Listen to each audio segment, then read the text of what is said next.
A stunning confession by a beloved pastor. I committed adultery.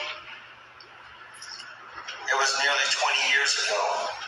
It continued far too long. 65-year-old Reverend John Lowe, who has been married to his wife Debbie for 45 years, poured out his heart to his congregation in Warsaw, Indiana during Sunday services, but it didn't quite go as he hoped. I sinned.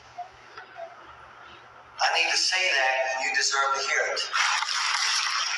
Churchgoers rewarded him with a standing ovation, but things soon took a darker turn. A woman named Bobby Gephardt joined him on the altar and said she was the woman involved, and the preacher was not telling the whole story. I was just 16 when you took my virginity on your office floor. Do you remember that? I know you do. You did things to my teenage body that had never and should have never been done. She said she had been traumatized for 20 years by her experience at his hands. Then the woman's husband, Nate, joined in and held up some jewelry. This was Bobby's covenant of purity ring, which she wore while this man had sex with her, and she felt ashamed all these years. As she stormed out of the church, members of the congregation embraced her and shouted angrily at their pastor. If you did it, you need to admit it.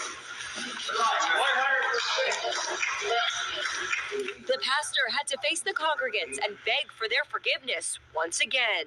I ask you to forgive me, and that's all I can do. Abby Plummer is the preacher's former daughter-in-law. She also knows the victim well. It's sad all the way around. I felt for Bobby. I admire her and Nate for doing that. But the only reason the truth came out was because Bobby and her husband had the courage to walk up there and tell the truth. Brianne Boswell, a reporter for Wayne 15 in Fort Wayne, says people have been suspicious of the preacher for years. We spoke with a lot of community members on the street today in downtown Warsaw. They honestly say that they aren't shocked by this information. They say that John Lowe always seemed as though he was too good to be true.